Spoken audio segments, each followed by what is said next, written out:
and 14 years of experience in Svalbard have to do with finding the best food in Lofoten. I'm Ben, Polar Chef Ben, Le Cordon Bleu-trained. I run the Jordbærpikene café in Leknes here, and I also do Lofoten food journeys. Today, I'm pulling back the curtain on the local food scene here in Lofoten, the difference between Leknes and Svolvær, and how to eat like a local without going broke, and also the truth about lutefisk. No fluff, just the real map. I would like to talk about Leknes and Svolvær, the different habits and different worlds. Leknes is, the people here, they don't go out as much as people in Svolvær do. And when they do, they don't drink as much. So in Svolvær, you have many more restaurants, many more hotels, because the people, they go out, they drink, they enjoy a little bit more than the people here in Leknes. So it's the same island, but they're two different kind of worlds. And is it actually possible to eat locally on a tight budget? Absolutely, but you have to change the strategy, avoid like the tablecloth diners or restaurants, dig into the cafe culture, and also dig into the local grocery stores, like the grocery stores here like Rima Tusen or Kiwi. They have a lot more parking than Coop and Boonpries. It's a little bit easier to access them. And it's easy, it's like grab the locally smoked salmon, check out the Arctic goat cheese. We have two really nice producers here, and also some whale steak. You can find some fresh whale steak here, and use a disposable grill by the beach. That's how the real locals will eat on a Tuesday, for example. And what's the truth about lutefisk? I love lutefisk, but let me tell you the real story. The legend says that a shed burned down, rain came, and the fish sat in ash and also water for days. A starving local washed it off, boiled it up, and discovered it plumped right back up. That's the funny story. Here's the chef truth. Wood ash mixed with water creates lye, potassium hydroxide. And this lye forces water into the rock-hard lutefisk and the rock-hard stockfish much faster than pounding it or soaking it for days. It was a time-saving hack for surviving winter. So the first written record of this was in 1555. And the kicker is that lutefisk is much bigger in the US than it is in Norway. There it was kind of like a badge of honor to eat lutefisk, and they did it for survival. But here in Norway, it's just once a year that the people eat the fish during Christmas time. A mistake? Maybe. Chemistry? Definitely. Survival? Absolutely. And I love it. Now that's enough of that. Let's get into the chat, get into the live stream. Yeah, let's go back to this Leknes and Svolvær comparison. So I live in Leknes. My cafe is in Leknes. I also focus mainly my Lofoten food journeys here in Vestfold. So you have Vestfold is the capital is Leknes, and then Vågen, the capital is Svolvær. Svolvær is a bit more like city-like. It's much more beautiful, much more Lofoten, and Leknes is much more practical. And there's nothing wrong with that. Like in Leknes, there's one street, you can get everything done. You don't need to use a lot of time and energy going to different places. It's very practical. But from my experience, I worked at the Heim restaurant here, and we would have many events where people wouldn't order alcohol. And like, come on, like we're in the restaurant. Like we make our money from the alcohol. And then if you come, you have a party, you don't order alcohol, you just order food, then for us as a restaurant, we don't make much money. So I was a bit disappointed, but then I kind of got used to it, and it's just how it is. Like, I don't know if it has to do with the people here being more Christian. I don't know, but definitely in Svolvær, you have many more restaurants. The people go out, they support the restaurants, and it's not just the tourists. I feel like here in Leknes is held up by the tourists, and the locals, they will go out sometimes, but they don't go out very often. And when they do go out, they don't drink very often. So that's also a bit challenging when you run a restaurant. And I haven't lived in Svolvær, so I can't really say like for 100%, but I'm just assuming because they have a Chinese restaurant, they have a Thai sushi restaurant, they have fish restaurants, they have like maybe 2 or 3, maybe 4 hotels, maybe more. I'm not exactly sure how many hotels they have, but they have, you know, definitely a much more involved food scene there. But I love Leknes because it's more relaxed, it's more practical. We have a few restaurants, we have a bakery, we have a shopping center. So it's like it's perfect for slow living life. It's not busy at all here. And it's not much stress. But the people, they definitely don't go out as much as the people in Svolvær do. and it's about digging into the local food culture. So you have many nice places to eat in Lofoten, surprisingly, and many of the places are located in Moskenes. We have a lot of nice restaurants there. It's so strange. It's like so small, but they have like so many restaurants. And I think it has to do with people when they want to come to Lofoten, for example. You have this ferry from Buda, and I think it's free if you don't have a car. Maybe it might have changed. Maybe you have to pay a little bit. But before it was free for people who don't have a car. So they will make their money from people who have cars. So then if you don't have a car, you can just basically just go on. You don't really have to reserve a place, but it's okay if you want to. You have to pay for that. But you also can just go and try to walk onto the ferry. You just like register and then you can go on. And there are many people will go to Buda and they want to come to Lofoten. So what they do is they will just go on the ferry, come here, get off at Moskenes, and then from Moskenes, Reina is just like maybe a 10, 15-minute walk. And then they just go walk around Reina, take some photos and say, oh, I was in Lofoten, and then they go back to the ferry and then go back to Buda. So that's very common here, which I'm not judging. I'm not saying anything. I mean, if that's what somebody wants to do, that's what they want to do. But I think perhaps that's why you have so many restaurants in Moskenes. So Moskenes is its own communa, and then you have Flakstad, and then you have Vestfogai, then you have Vagen. So those are like the main communas, the main communities of Lofoten. And they all have little bit differences. Like Moskenes is, I think, the smallest one, but they have so many restaurants. And of course, they have really nice lodges there, and the lodges have restaurants. And these restaurants are quite popular, so people go there just for the restaurants, but it's quite seasonal also. So it's not like the whole year. I don't think that they can operate at 100% because it's getting busier and busier, but there hasn't been enough people to operate it for the whole year. But it is getting quite nice in the off season. And, Flakstad, I don't know if you have too many restaurants in Flakstad. You have maybe a cafe, you have a few lodges. There's a Lofoten beach camp. And then Vestfogai, you have maybe in the center of town, you have Makalaus, you have the Lofoten Bakery, you have the shopping center, which has Burger King and the Jordbærpikene cafe. And then there's also Kringla Bakery down there. And then you have Milano Pizza. That's where I did another video about this kebab talarkin that they have, or this kebab plate. It has a kebab meat, French fries, and a salad. And then the meat is kind of mixed with like cooked pita bread. It's really nice. And then you have Husa, which is a cafe. They also have some sandwiches. And then Husa also has a store inside of the Lufot Center where they sell chocolate and they sell like house supplies, housewares. And then you have Dig, which is open every day, I think. And they have decent food there. It's really nice. Dig. And then that's pretty much all you have of the restaurants in Vestfogai. Then you have, let's think, that's the main center there. Oh, then you have the Grill Shokken, this Grillgun. It's like a street kitchen. And then you have this new, you have two like food truck places. There's one food truck that sells kebab, and there's another food truck that sells Thai food. So you have these options here in Vestfogai, but in Vagen and Svolvær, they have like we also have the Sakura, the sushi restaurant here in Leknes too. It came like maybe over a year ago, something like that. But then in Svolvær, you have the sushi restaurant. They were there first. I think they started in Sortland, and then they went to Svolvær, and then eventually they came to Leknes.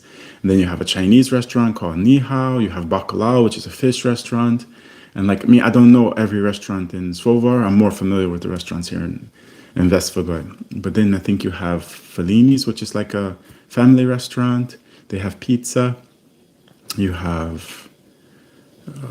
what else is there? There's a few more. And then there's some more hotels, and I think each hotel has their restaurant as well. Oh, also in Leknes here, you have this Scandic hotel, and they have a restaurant. I can't remember the name, but they also have a nice restaurant inside of the Scandic hotel here in Leknes. And that is the only, basically, hotel in Leknes. We just have one hotel, and they have quite a few more in Svolvær. But they're planning to build more hotels in Leknes now. I think one just got approved, which was where the Lofoten Bakery is. They're going to turn that into a hotel. So then the bakery won't be there. They'll redo everything, build a new building, and probably put some kind of restaurant or bakery downstairs, because they also own the one in Svolvær. So they have the Lofoten Bakery in Svolvær. They have like a sushi place that's kind of mixed, I guess, inside of this one hotel. And then they'll build a hotel here. And the food scene is changing quite quickly. There's more hotels. And it seems like in Vestfogai, it's mainly based around Airbnbs and like staying in people's houses, but in Svolvær they kind of have more like of a hotel scene. There's like two big hotels. The Tone Hotel has two hotels in Svolvær, and then I think also they're going to build a Strawberry Hotel there with over like 100 something rooms, if I remember correctly. So this they're adding more and more rooms every day, and it's just becoming, Lofoten is huge in the summer. Everybody wants to come here, even from Norway. Everybody wants to come here.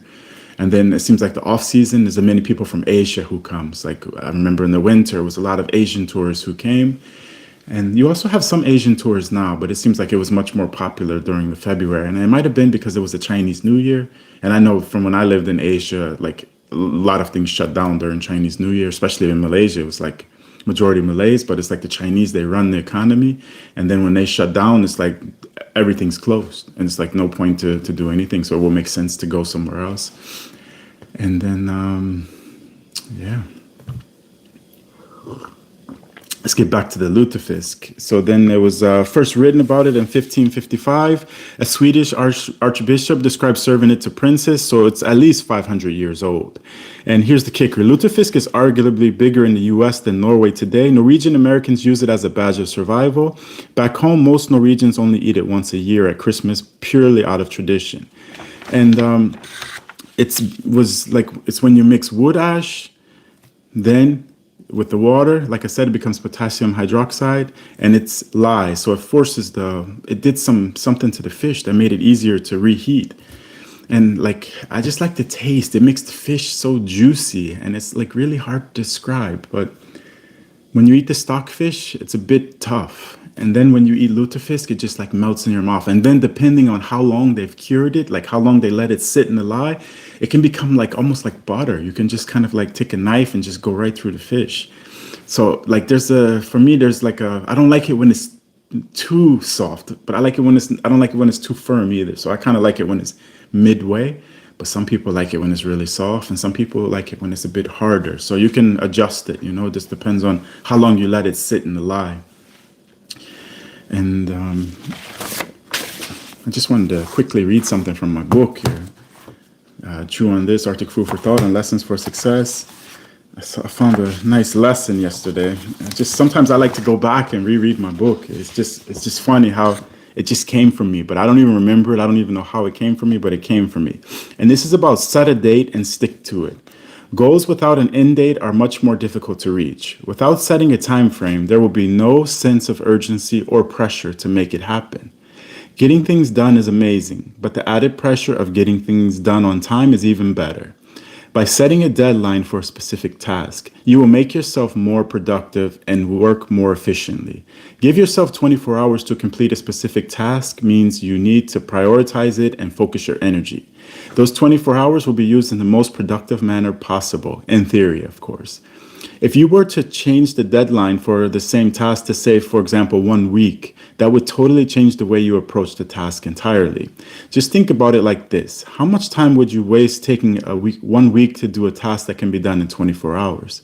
I'm sure you have experience with this, and the most important lesson here is to push yourself. The time frame you choose must be realistic and attainable if you are to accomplish it and reach your goals. Traveling the world in 1 day? Not possible, not attainable, and not worth it even if you could. How much would you truly get to experience if you only had 1 day to travel the world? Giving yourself 1 year to travel the world would totally open up more possibilities now, would it not? Use your gut and your heart when deciding on the time frame for your goals. It is important to understand the goal and how you feel about it personally. The stronger you feel about it, the easier it will be for you to allocate time each day to get it done. Do you agree with that? Like, when we don't use the time effectively or efficiently, then we waste a lot of time. And if you can do something in 1 hour and then you push it to do it in 24 hours, of course, there's going to be a lot of waste.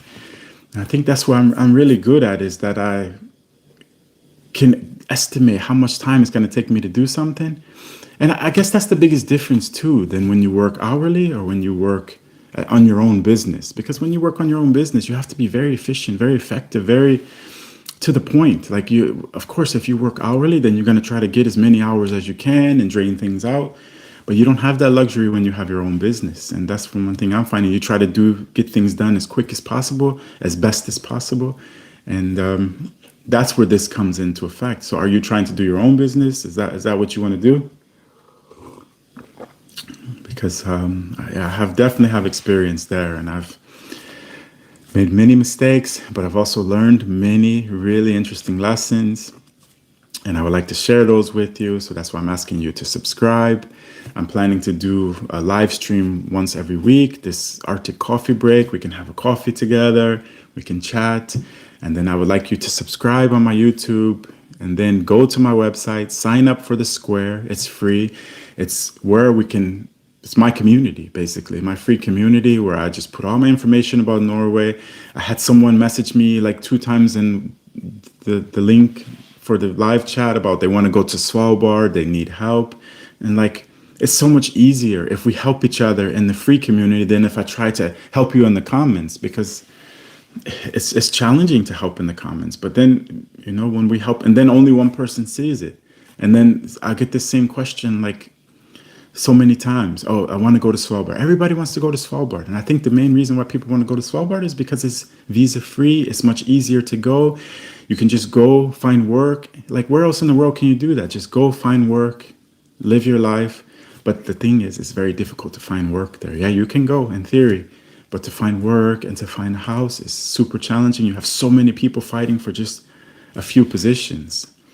So he asked me how to help, and he said he's just going to buy the ticket. But like, I'm asking like in the comments because it's there. Like, I can't just say, okay, do something else now. I'm trying to help him as best I can in the comments. So I said, do you have housing set up?